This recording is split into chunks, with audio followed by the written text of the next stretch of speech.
Shalom Bapak Ibu Saudara-saudari yang terkasih dalam Tuhan Yesus Kristus. Hari ini kita akan mengikuti pendalaman ajaran GKI Residen Sudirman bersama dengan Bapak Ngatino. Shalom Pak Ngatino. Shalom Kak Riki, Shalom Bapak Ibu Saudara yang terkasih dalam Kristus. Bagaimana kabarnya Pak Ngatino? Puji Tuhan Kak Riki, baik-baik dan sehat-sehat saja. Amin, puji Tuhan ya. Bapak Ibu Saudara-saudari, Pak Ngatino adalah tenaga pelayan gerejawi yang juga aktif dan fokus untuk melayani saudara-saudara di Bajem Windu ya, begitu ya Pak Ngatino ya. Betul Kak Riki. Ya. Iya Pak, kalau kita mau ketemu Pak Ngatino biasanya Pak Ngatino mendampingi di Bajem Windu. Nah Bapak Ibu, hari ini kita akan bersama dengan Pak Ngatino untuk membicarakan satu topik yang rasanya cukup relevan dengan kehidupan pelayanan kita atau kehidupan bergereja lebih luasnya. Kita akan bicara tentang persahabatan dalam pelayanan. Begitu ya Pak Ngatino ya? Iya, betul Kak Riki. Ya. Ya, dan ini akan menjadi sesuatu yang sangat penting ketika kita terlibat aktif dalam pelayanan, ketika kita memahami hidup bergereja yang pasti kita tidak seorang diri, begitu ya. Sebelum kita memulai percakapan kita, diskusi kita pada hari ini, mari kita bersatu di dalam doa. Tuhan yang penuh kasih, kami bersyukur untuk kesempatan yang Tuhan berikan pada kami.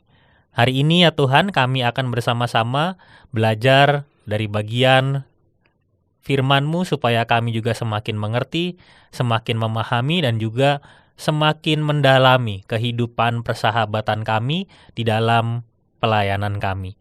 Sertai kami ya Tuhan, di dalam nama Tuhan Yesus kami berdoa. Amin.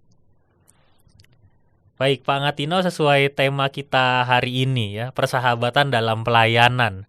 Nah Pak, kalau begitu apa yang sebetulnya dimaksud dengan persahabatan dalam pelayanan? Iya, Kak Riki. Untuk menjawab pertanyaan ini, ada beberapa hal yang akan kita perhatikan bersama. Yang pertama, bahwa sebagai makhluk sosial, manusia itu membutuhkan orang lain. Termasuk kita. Kita tidak bisa berdiri sendiri, tidak bisa melakukan sesuatu sendiri. Pasti kita membutuhkan orang lain. Sesungguhnya kita tidak dapat hidup sendiri. Oleh karena itu, baik di tempat kerja atau di tempat kita melayani, kita membutuhkan teman atau rekan kerja atau rekan pelayanan. Nah, rekan pelayanan ini adalah orang-orang yang bekerja bersama kita dan menjadi bagian dalam melaksanakan tanggung jawab yang Tuhan percayakan kepada kita. Rekan pelayanan inilah yang disebut sebagai sahabat dalam pelayanan. Oke, jadi bahwa ada rekan dalam pelayanan kita, ya kita tidak mungkin mengerjakannya sendiri, maka merekalah yang kita sebut sebagai sahabat dalam pelayanan ya, begitu ya Pak Ngatino? Betul Kak Riki. Dan itu ya selalu ada ya, dalam setiap lingkup pelayanan kita ya. Nah Pak, kalau begitu rekan pelayanan itu kan sangat penting. Nah seberapa pentingnya rekan pelayanan itu buat kita? Dan kenapa kita sangat membutuhkan rekan pelayanan? Ya, sahabat dalam pelayanan itu sangat penting. Nah, untuk menjelaskan hal ini, kita akan memperhatikan dari teladan Rasul Paulus ketika Rasul Paulus itu mengadakan pelayanan misi yang pertama, kedua, dan ketiga. Di Alkitab dikisahkan seorang bernama Saulus. Ia adalah seorang tokoh Farisi yang pada saat itu memusuhi umat Kristen. Namun dalam perjalanan untuk membasmi umat Kristen, ia berjumpa dengan Kristus yang membuahkan pertobatannya yang luar biasa. Nah, di kemudian waktu, ia dibawa kepada rasul-rasul oleh Barnabas. Ia bertumbuh bersama Barnabas dan dilayani oleh Barnabas. Namun Saulus ini tidak mengadakan satu perjalanan kesaksian imannya terlebih dahulu, tetapi ia masih menggembara ke beberapa tempat selama beberapa tahun. Nah, ketika di Yerusalem itu terjadi penganiayaan terhadap umat Kristen. Banyak orang Kristen di Yerusalem itu yang hijrah ke Antiokhia. Nah, karena banyak yang hijrah ke Antiokhia, maka para rasul meminta Barnabas untuk melayani persekutuan orang-orang Kristen yang ada di Antiokhia. Nah, pada saat itulah Barnabas mencari Saulus yang kemudian disebut sebagai Paulus itu di Tarsus untuk turut serta melayani di Antiokhia. Ini tercatat di dalam kitab Kisah Para Rasul pasal 11 ayat 25 sampai 26. Rasul Paulus bersama-sama dengan Barnabas terus menjalin sebuah persahabatan dalam pelayanan semakin akrab, sehingga mereka kemudian diutus oleh rasul-rasul untuk mengadakan sebuah perjalanan misi. Di dalam perjalanan misi yang pertama yang tercatat di dalam Kisah Para Rasul 13-14, Rasul Paulus ditemani oleh Barnabas dan Yohanes Markus.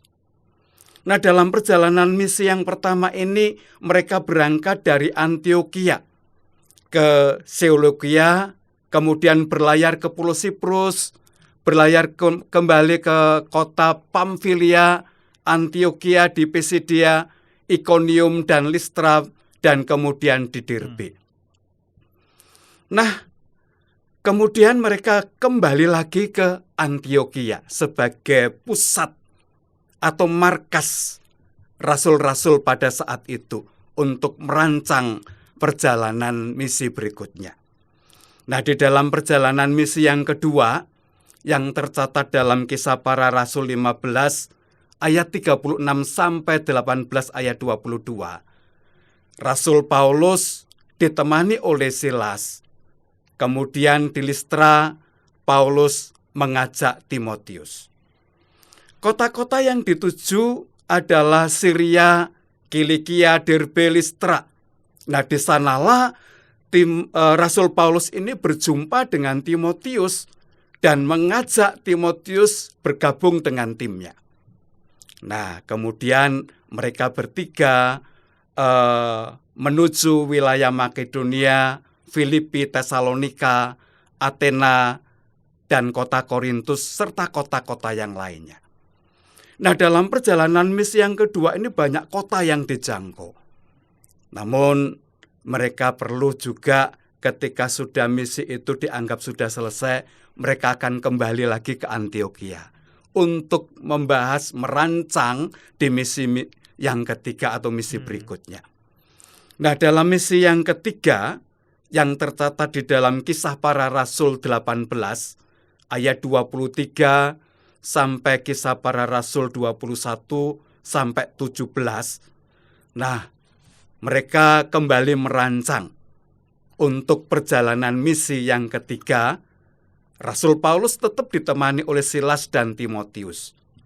Kota-kota yang dituju adalah kota-kota yang pernah dikunjungi di perjalanan misi yang kedua, seperti Efesus, Galatia, Frigia, Makedonia, Korintus, Troas, Miletus, Rode, Patara, Tirus, Kaisarea, dan kemudian kembali lagi ke Yerusalem. Bahkan setelah perjalanan misi yang ketiga ini, Rasul Paulus kemudian kalau kita membaca di Kisah Para Rasul 26 sampai pasal 28, Rasul Paulus melanjutkan perjalanan misi ke Malta dan sampai ke Roma. Nah, dari perjalanan misi Rasul Paulus yang pertama, kedua, dan ketiga, kita mencatat beberapa hal penting. Yang pertama, mereka, Rasul Paulus dan timnya ini, menempuh perjalanan baik darat maupun laut yang sangat jauh, dengan medan yang sangat berat, penuh dengan bahaya, baik bahaya kejahatan maupun bahaya alam, itu sering dialami oleh Rasul Paulus dan kawan-kawannya ini.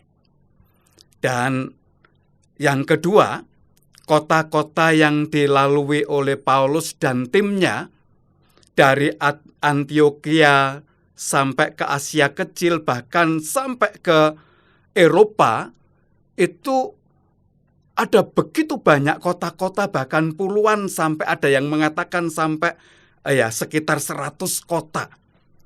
Nah, yang menjadi sorotan kita adalah sambutan orang-orang di setiap kota itu berbeda-beda.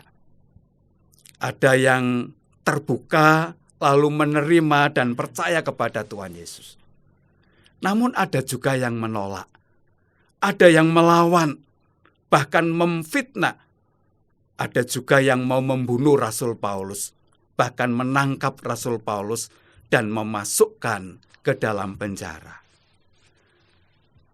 Yang ketiga, dalam perjalanan penginjilan itu sempat juga terjadi perselisihan atau perbedaan pendapat antara Rasul Paulus dengan Barnabas. Yang saat itu persoalan adalah Barnabas mau mengajak kembali Yohanes Markus untuk kembali masuk di dalam timnya. Rasul Paulus tidak menyetujuinya, kemudian terjadi sedikit perselisihan di antara mereka. Walaupun hal itu dapat diselesaikan dengan sebaik mungkin. Yang keempat, ketika sudah berdiri atau kota-kota di mana Paulus dan teman-temannya itu mengabarkan Injil dan berdiri sebuah jemaat. Nah, jemaat di kota-kota yang telah dikunjungi itu banyak terjadi konflik, seperti jemaat Korintus. Nah, dari keempat hal ini, dari sini kita dapat melihat bahwa perjalanan misi yang dikerjakan oleh Rasul Paulus dan teman-temannya itu ada begitu banyak tantangan, persoalan, sehingga kehadiran rekan kerja atau rekan pelayanan itu sangat penting bagi Rasul Paulus. Mengapa hal itu penting? Karena ketika mereka menghadapi tantangan dan kesulitan di perjalanan, rekan kerja ini bisa saling menjaga. Ketika mereka menghadapi penolakan, dimusuhi, menghadapi ancaman, ditangkap, bahkan sampai dipenjarakan, rekan sepelayanan atau rekan kerja inilah yang dapat saling mendoakan, saling menguatkan, dan saling mensupport. Ketika di jemaat banyak persoalan, mereka dapat berbagi pendapat bagaimana menyelesaikan persoalan itu bersama-sama. Bahkan ketika yang satu lemah, tidak semangat, ada yang memberi semangat. Itulah pentingnya sahabat dalam pelayanan, Kak Riki. Ya, jadi bahkan dalam pelayanannya Paulus yang begitu panjang, Paulus juga nggak melakukan sendirian ya, begitu ya Pak? Ya, betul Kak Riki. Ya, dan yang menjadi poin-poin pentingnya adalah justru perjalanan misi yang juga panjang ya, kesana kemari itu tadi yang kita juga bisa saksikan dalam Alkitab kita, itu ternyata juga melibatkan ada banyak sekali orang-orang yang ada di sekitar Paulus ya, rekan-rekan sepelayanannya Paulus semua gitu. Jadi rasanya itu jadi satu hal yang cukup menarik ya, Bang Atino ya. Rasanya memang betul bahwa persahabatan dalam pelayanan itu menjadi sesuatu yang sangat penting gitu. Iya. Nah, kalau begitu Pak, ketika kita tadi sama-sama mencermati perjalanan misi Rasul Paulus ya, yang biasanya fokusnya adalah kita bahas tentang kota mana yang ia kunjungi, lalu karakteristik tempat tujuannya seperti apa. Tapi kan kali ini kita lihat bahwa Paulus bersama dengan rekan-rekannya gitu. Nah, Iya, ini betul. kan banyak sekali orang yang terlibat. Lalu apakah ini berarti pelayanan kita itu memang tidak dapat dikerjakan seorang diri? Iya, betul. Kembali kalau kita memperhatikan perjalanan Rasul Paulus. Rasul Paulus yang sedemikian hebat dalam pelayanannya dan sebagai rasul yang sangat terkenal, ia membutuhkan rekan dalam pelayanan. Apalagi kita yang adalah manusia biasa, penuh dengan kekurangan, keterbatasan. Pasti kita juga membutuhkan rekan dalam pelayanan. Sebagai contoh, di gereja kita yang menganut paham kepemimpinan kolektif kolegial, seorang pemimpin itu tidak dapat berjalan sendiri dengan keputusan sendiri, tetapi harus berjalan bersama berdasarkan keputusan dan kebijakan melalui mekanisme keputusan rapat. Sehingga setiap departemen dan bapel dalam perjalanan pelayanan dapat saling terkait satu dengan yang lain, saling membutuhkan, saling memerlukan dukungan. Di gereja kita ini, kita memiliki 6 pendeta dan 2 TPG. Nah, ini membentuk satu tim yang disebut tim hamba Tuhan. Tentunya tim ini merupakan sebagai rekan dalam pelayanan. Sehingga ini akan membuat gereja kita memiliki kekuatan dalam pelayanan, solid di dalam pelayanan.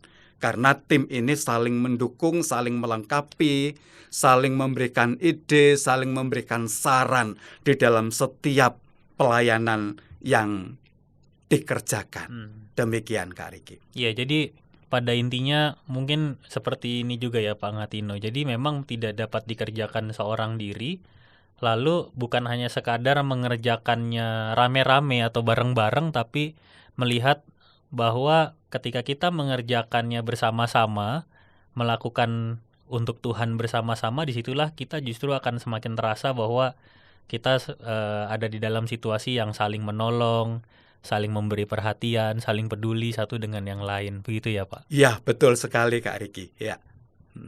Oke, nah ini kita mencermati Pak Ngatino bahwa dalam pelayanan akan selalu melibatkan rekan pelayanan bahkan juga tim. Jadi betul-betul bisa tidak hanya sedikit orang tapi juga bisa banyak orang ya, begitu ya Pak? Ya, betul. Lalu betul. apakah mungkin ini Pak ya, Ya. terjadi perselisihan yang berdampak kepada perpisahan dan perpecahan? Ya, ini pertanyaan yang sangat menarik ya untuk dapat kita bahas bersama. Kak Riki, apapun yang ada di dunia ini bisa saja terjadi, termasuk bisa terjadi dalam pelayanan kita. Rasul Paulus dalam perjalanan misi yang kedua pernah mengalaminya. Tercatat di dalam Kisah Para Rasul pasal 15 ayat 35 sampai 41. Paulus dan Barnabas saat itu merencanakan mengunjungi gereja-gereja yang dirintis dalam perjalanan misi yang pertama. Kemudian Barnabas hendak mengajak Yohanes Markus. Namun Paulus tidak setuju karena Markus pernah meninggalkan mereka dalam perjalanan misi yang pertama.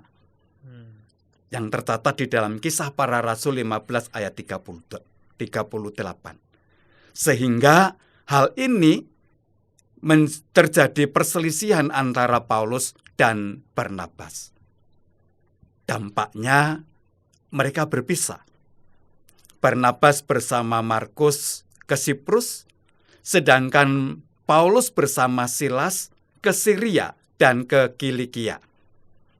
Namun perpisahan mereka justru memacu mereka semakin semangat dalam pelayanan. Perlu diketahui bahwa perpisahan ini tidak ada benci, tidak ada dendam, semuanya dapat diselesaikan, dan kemudian mereka memutuskan bersama untuk membagi tim. Nah, apakah hal ini atau perselisihan ini juga dapat terjadi di gereja kita? Ya, kalau ini ditanyakan kepada kita, ya semua bisa terjadi. Misalnya, dalam rapat-rapat majelis atau dalam rapat bapel, ketika terjadi perbedaan pendapat, itu sebenarnya sebuah hal yang wajar. Bahkan perbedaan pendapat itu atau perbedaan ide itu sebenarnya bisa menjadi kekayaan. Akan tetapi ketika seseorang memaksakan pendapatnya dengan asumsi bahwa pendapatku yang paling benar dan harus diikuti, inilah yang tidak benar. Jika hal ini terjadi, maka semua harus kembali kepada firman Tuhan dan meminta hikmat Tuhan, agar supaya Tuhanlah yang memimpin, supaya tidak terjadi perselisihan yang lebih rumit dan ujung-ujungnya adalah perpecahan. Nah, kalau begitu dengan melihat kondisi kondisi dinamika pelayanan dan persahabatan kita. Kalau misalnya dalam perselisihan sama-sama menganggap dirinya benar, Pak. Lalu kemudian memicu konflik yang rumit dan bisa berpotensi menimbulkan perpecahan. Kalau dalam situasi seperti ini, apakah masih bisa dicarikan solusinya? Ya, Kak Riki, kerap kali memang dalam perselisihan itu menimbulkan masalah yang rumit, yang sulit untuk diselesaikan. Namun sebenarnya serumit apapun sebuah persoalan itu, pasti ada solusinya.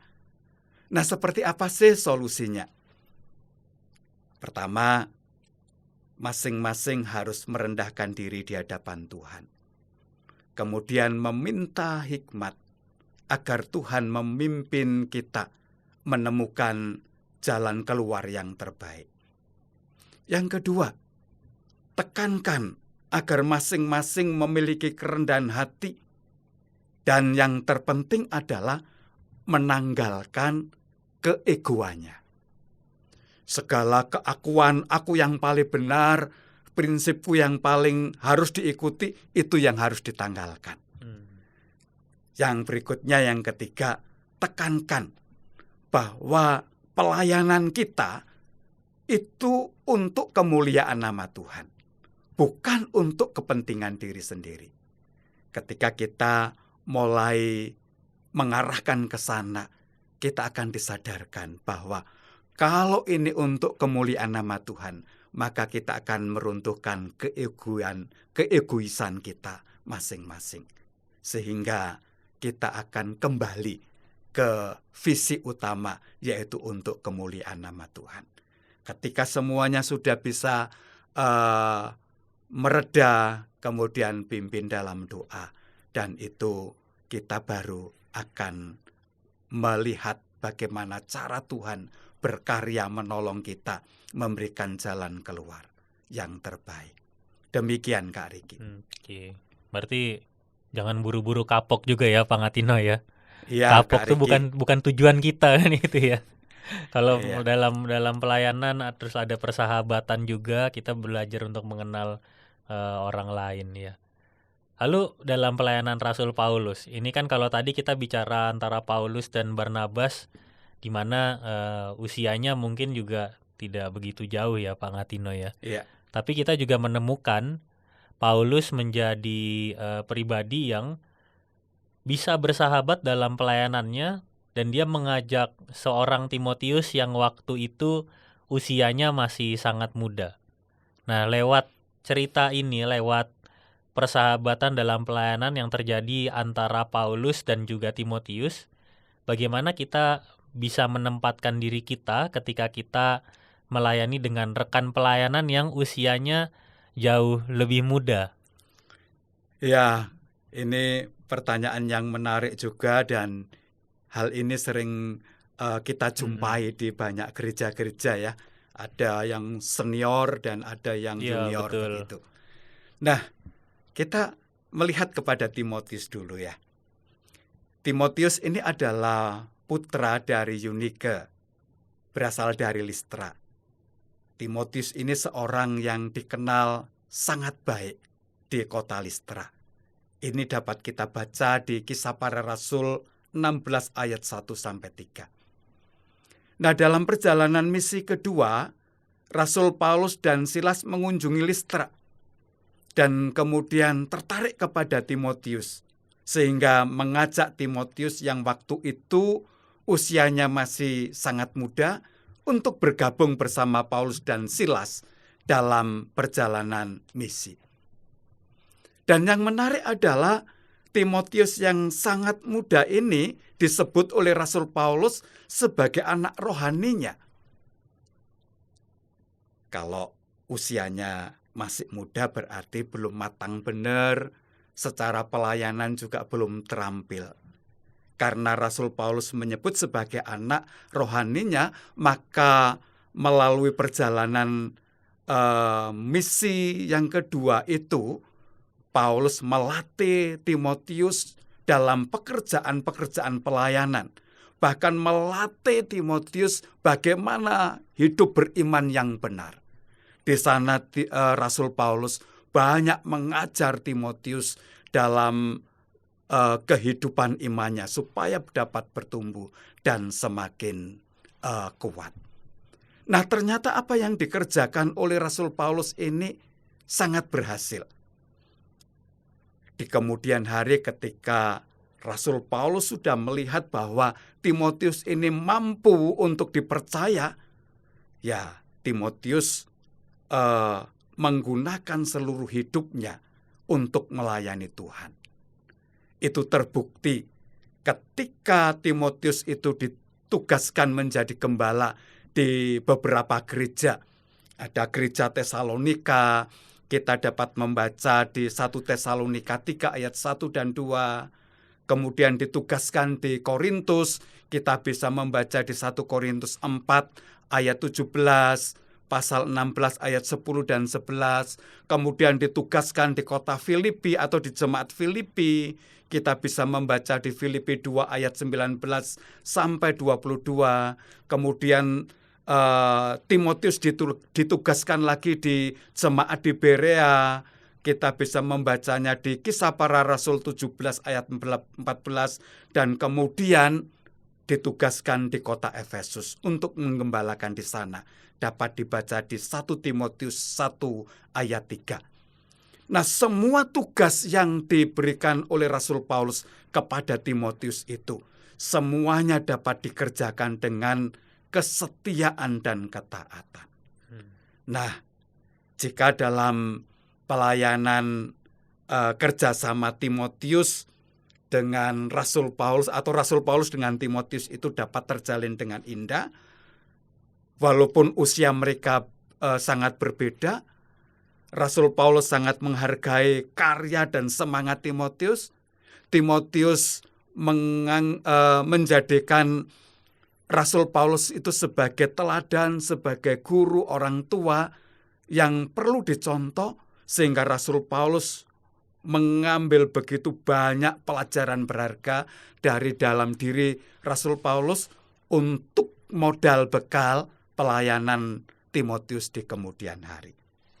Nah, jika dalam pelayanan kita bekerja sama dengan rekan pelayanan yang usianya relatif muda, maka sebenarnya itu adalah sebuah berkat atau keuntungan bagi kita yang sudah senior. Loh, mengapa kok itu menjadi sebuah keuntungan? Ya, begini. Anak muda memang minim pengalaman. Namun dari sisi yang lain, anak muda itu memiliki banyak kelebihan.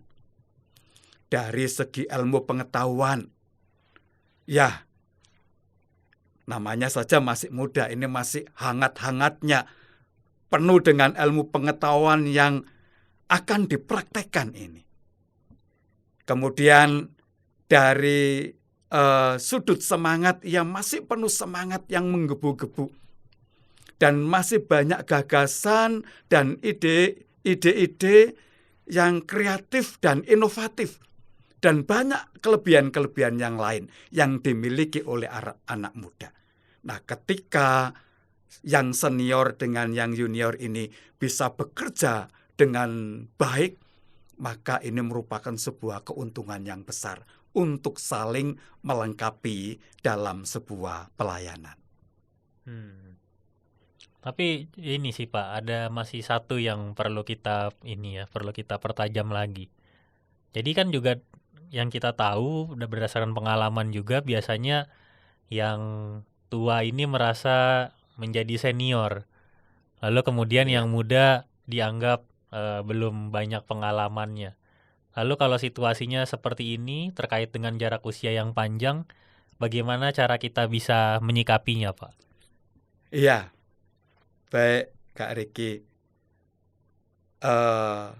Bahwa dalam pelayanan itu antara senior dan junior adalah rekan atau sahabat dalam pelayanan. Bisa saja terjadi mereka itu bisa bekerja sama dengan baik, namun bisa juga kurang baik. Namun yang namanya rekan itu harus memiliki satu prinsip yang sama-sama dipegang. Apa prinsip-prinsip itu? Yang pertama, harus adanya saling percaya. Kita percaya bahwa rekan muda kita itu bisa melakukan pelayanan dengan baik. Seperti tadi bahwa rekan muda itu memiliki banyak keuntungan begitu ya.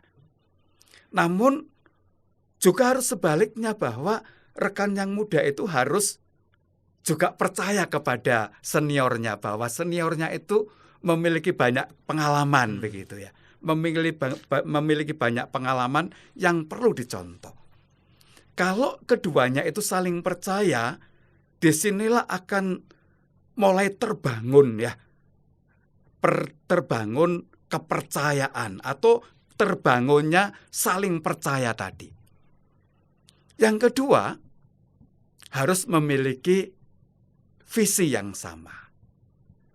Walaupun terkadang ya pasti kalau awal-awal itu yang namanya visi itu kan selalu tidak sama.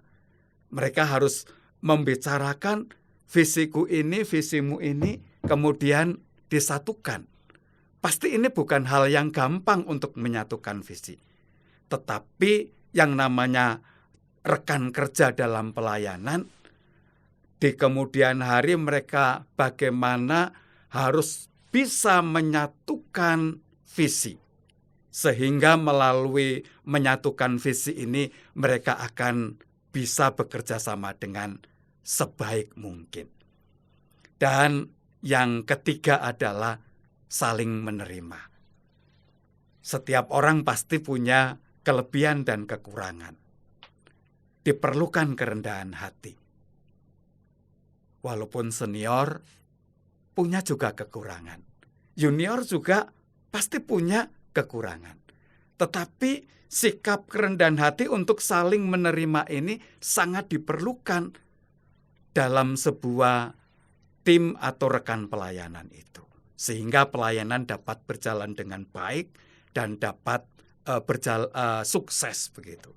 Begitu Kak Riki. Iya, terima kasih Pak Ngatino. Dan kalau misalnya juga kita bicara soal kerendahan hati, soal mau belajar, tidak jarang ketika zamannya juga semakin maju, justru yang muda yang justru yang mengajarkan kepada yang generasi yang sebelumnya gitu ya Pak. Betul, ya? Betul Kak Riki. Kadang kan kadang orang merasa bahwa secara usia saya lebih tua ya, padahal konteks kehidupannya, konteks pelayanan juga mungkin cukup beragam dengan kemajuan teknologi dan sebagainya, dan juga dinamika kehidupan sekarang ya, untuk mencari solusi dan sebagainya. Rasanya ketika kita mau merendahkan hati kita belajar saling menerima, kita punya kekurangan, kita punya kelebihan, termasuk kita juga bisa menempatkan diri ketika kita harus belajar dari kehidupan orang lain, begitu ya Pak? Ya, betul Kak Riki. Ya, ya. Ya, dan di situ rasanya kalau itu bisa terjadi, maka persahabatan dalam pelayanan ini akan semakin berkualitas gitu. Jadi bukan hanya sekadar kita bersahabat karena kita melakukan tugas yang sama, tapi kita bersahabat lewat pelayanan itu sungguh-sungguh dari hati ke hati kita bisa menjalankan persahabatan kita juga enak, melayani juga pasti makin enak ya Pak ya. Ya, betul. Akan sangat sulit sekali kalau menjalankan pelayanan bukan sahabat yang tambah banyak tapi musuh yang tambah banyak ya Pak. Nah, Iya. tapi memang ini jadi sesuatu yang rasanya akan terus kita gumulkan begitu ya Pak ya. Ya. Jadi akhir episode pendalaman ajaran ini mungkin nanti akan menolong kita untuk kembali melihat persahabatan kita yang selama ini terjadi dalam pelayanan kita begitu ya Pak ya. Iya. Nah, kalau begitu Pak, ini supaya kita bisa lebih aplikatif ya dalam kehidupan pelayanan kita setiap hari. Adakah pesan buat kita yang sedang rindu ya, rindu merasakan yang dari tadi kita omongin dalam persahabatan dalam pelayanan ini, yang lagi rindu merasakannya, atau juga yang dalam posisi wah ya saya jadi makin tahu nih bahwa saya ini punya sahabat dalam pelayanan, ingin mempertahankan atau bahkan juga mengembangkan, pengen cari lagi saudara yang lain, teman yang lain di dalam pelayanan. Adakah Pak pesan buat kita ini? Iya, ada beberapa hal yang bisa kita pegang dalam pelayanan kita sebagai tim atau sebagai rekan sepelayanan. Yang pertama, secara personal atau secara pribadi, kita harus memahami bahwa dalam melayani Tuhan, kita itu selalu membutuhkan orang lain sebagai rekan pelayanan. Tidak ada seorang pun yang tidak membutuhkan orang lain atau dukungan orang lain dalam sebuah pelayanan. Karena sebuah pelayanan itu selalu melibatkan banyak orang, sehingga mau nggak mau, ya kita membutuhkan orang lain untuk mendukung kita sebagai pelayan Tuhan. Yang kedua, secara komunal atau secara bersama, kita harus memahami bahwa dalam melayani Tuhan, kita harus saling membantu dan saling menolong demi kemuliaan nama Tuhan. Jadi kalau kita memperhatikan di gereja kita ya, majelis jemaat itu kan satu kesatuan, atau di dalam Bapel itu seluruh pengurus Bapel itu menjadi satu kesatuan yang saling menopang, saling membutuhkan satu dengan yang lainnya. Sehingga melalui saling menopang, saling membantu, saling menolong ini, sebuah pelayanan itu dapat berjalan dengan baik. Karena itu semua demi kemuliaan nama Tuhan.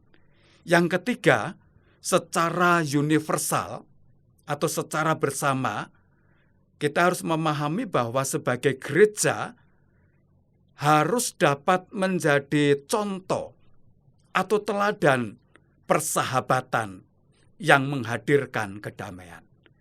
Jadi gereja ini berdiri untuk menjadi berkat bagi sesama.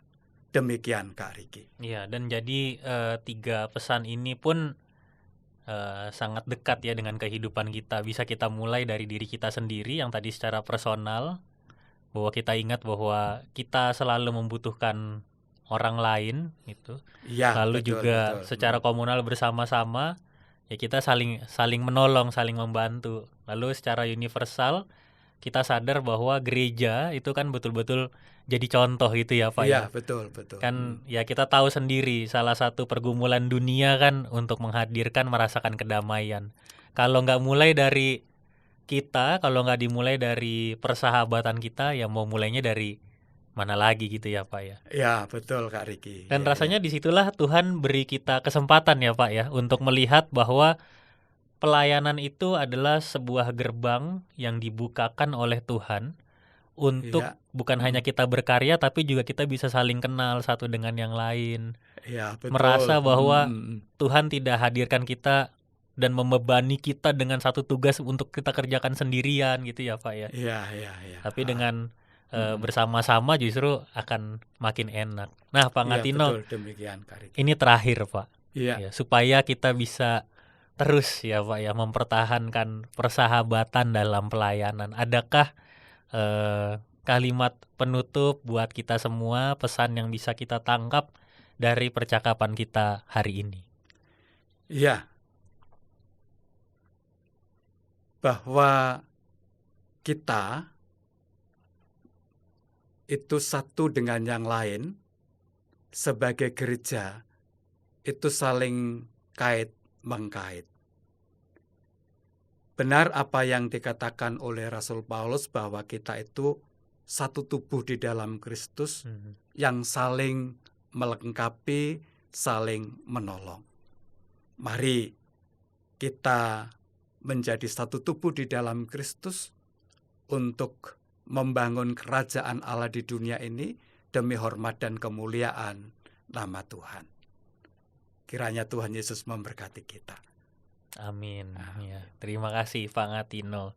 Demikian Bapak Ibu, saudara-saudari, untuk kita bisa mendalami kembali ya tentang persahabatan dalam pelayanan. Tidak ada yang mau terpecah ya apalagi karena pelayanan, tetapi kita mau bersama-sama mensyukuri anugerah yang Tuhan berikan lewat persahabatan, lewat pelayanan kita semua.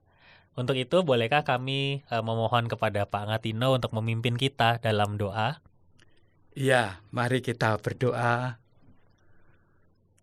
Bapa Surgawi, pada saat ini kami bersyukur untuk satu pemahaman persahabatan dalam pelayanan. Kami menyadari bahwa dalam melayani Tuhan dibutuhkan kerjasama yang baik antar seorang pemimpin dengan yang lainnya.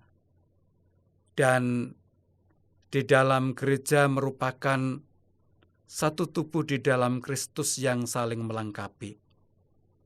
Kami berdoa untuk para pelayan, para majelis, tim hamba Tuhan di GKI Residen Sudirman ini, agar supaya kami boleh terus menjalin persahabatan dalam pelayanan ini dalam melaksanakan tanggung jawab yang Tuhan percayakan kepada kami di GKI Residen Sudirman ini.